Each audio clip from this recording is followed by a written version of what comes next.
Supreme court में election tribunals case की समाअत, अदालत ने फैसला महफूज कर दिया। इलेक्शन ट्राइब्यूनल्स के कयाम के लिए प्रोसेस बगैर ताखीर शुरू किया जाए। फैसला आज जारी नहीं करेंगे। क्या आप अपनी मर्जी के जजेस ट्राइब्यूनल्स के लिए चाहते हैं? जब लाहौर हाई कोर्ट और इलेक्शन कमीशन में मुशावरत हो चुकी तो मजीद क्या करना चाहिए? आप चाहते हैं ट्राइब्यूनल्स का मामला खत्म ही ना हो। चीफ जस्टिस का सलमान अकरम राजा से मुकालमा। चीफ जस्टिस काजी फायज ईसा ने रिमार्क किए, क्या हम अदालती फैसलों पर इन्हिसार करें या आइन पर? अदालत आइन की पाबंद है, मुझे सरोकार नहीं किसी जज ने क्या फैसला दिया। आइन बहुत पेचीदा किताब है जो सिर्फ एक दाना शख्स ही समझ सकता है।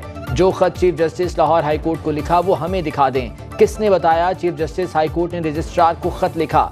जस्टिस जमाल मंदोखिल ने कहा कि हाई कोर्ट ने किस कानून के तहत नोटिफिकेशन जारी किया।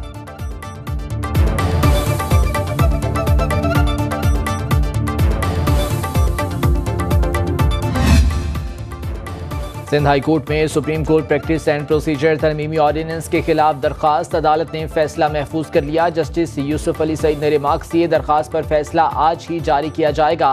प्रैक्टिस एंड प्रोसीजर तरमीमी एक्ट पर सुप्रीम कोर्ट ने खुद अमल दरामद शुरू कर दिया। चीफ जस्टिस काजी फायज ईसा ने बाकायदा नया नोटिफिकेशन भी जारी किया। Sindh high court supreme court के मामलात में कैसे मुदाखलत कर सकती है?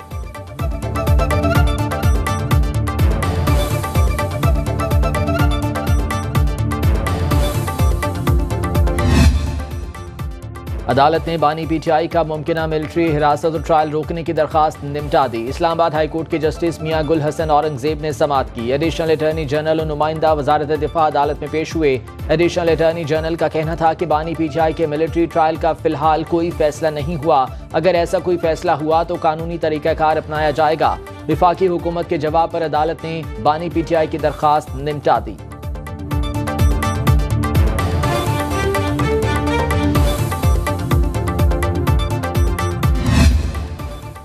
इलेक्शन कमीशन में मखसूस नशिस्तों का मामले पर आज छठा इजलास। मखसूस नशिस्तों पर सुप्रीम कोर्ट फैसले का अमल दरामद पर गौर। ज़राए के मुताबिक इलेक्शन कमीशन को आईनी माहिरीन की तजावीज़ से आगाह किया जाएगा।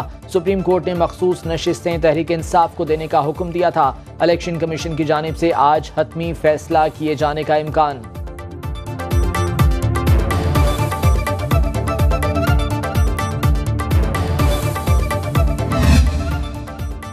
वज़ीर आज़म 5 रोज़ा दौरे पर अमरीका पहुँच गए। शहबाज शरीफ की IMF और वर्ल्ड बैंक हुक्काम से मुलाकातें शेड्यूल।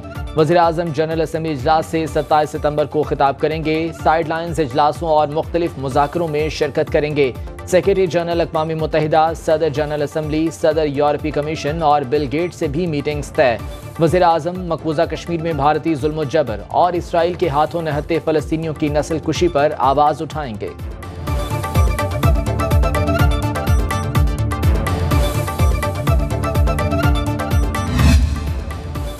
पाकिस्तान मशरिक़ वुस्ता में अमन का कहाँ है? वफाकी वज़ीर इत्तलात अता तारड़ की अक़वाम मुत्तहिदा की जनरल असम्बली के बाहर मीडिया से गुफ्तगू।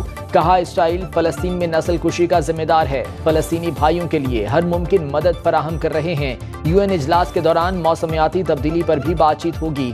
IMF के साथ मामलात हतमी मराहिल में हैं।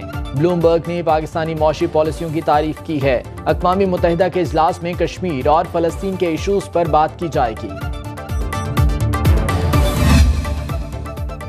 पाकिस्तान की 12 ममालिक के सिफारतकारों को मालम जब्बा हमले की तहकीकात की यकीन दहानी। ज़राए के मुताबिक वजारत ख़ारजा में आला सतह का इजलास। वज़ीर ख़ारजा इसहाक डार ने 12 ममालिक के सिफारतकारों को मालम जब्बा हमले के हवाले से ब्रीफिंग दी। वज़ीर ख़ारजा ने कहा कि हमले की तहकीकात करके मुजरिमों को कैफरे किरदार तक पहुँचाएंगे।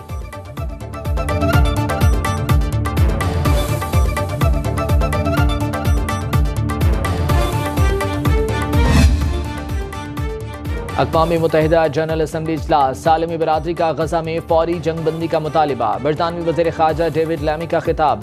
बोले, बरतानिया लबनान, गजा और यूक्रेन में फौरी मुस्तकिल जंगबंदी चाहता है। फ्रांसीसी वज़ीर ख़ारजा का कशीदगी में कमी, फरीकैन से पुरअमन रहने और तनाज़े को सिफारती तरीके से हल करने पर जोर। ईरानी सदर मसूद पज़ेश्कियान बोले, इसराइली हमलों में बेगुनाह औरतों और बच्चों का कत्लेआम हुआ। फ़लस्तीनी वज़ीर आज़म का कहना था कि गजा में इसराइली हमले इंसानी तबाही का सबब बने।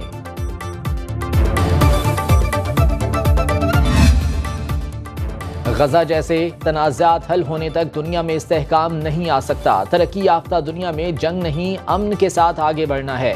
وزیر دفاع خواجہ آصف کا نیو یارک میں اقوام متحدہ کے سمٹ آف دا فیوچر سے خطاب، کہا سیکیورٹی چیلنجز کا مقابلہ کرنے کے لیے اجتماعی کاوشیں کرنا ہوں گی، سیکیورٹی مسائل نئی نسل اور امن کے لیے خطرہ ہیں، ترقی پذیر ممالک کو مواقع مہیا کرنے کے لیے عالمی نظام اصلاحات کی ضرورت ہے، نئی نسل سے متعلق گلوبل ڈیجیٹل کمپیکٹ مستقبل کے حل کے لیے معاہدے کی ضرورت ہے۔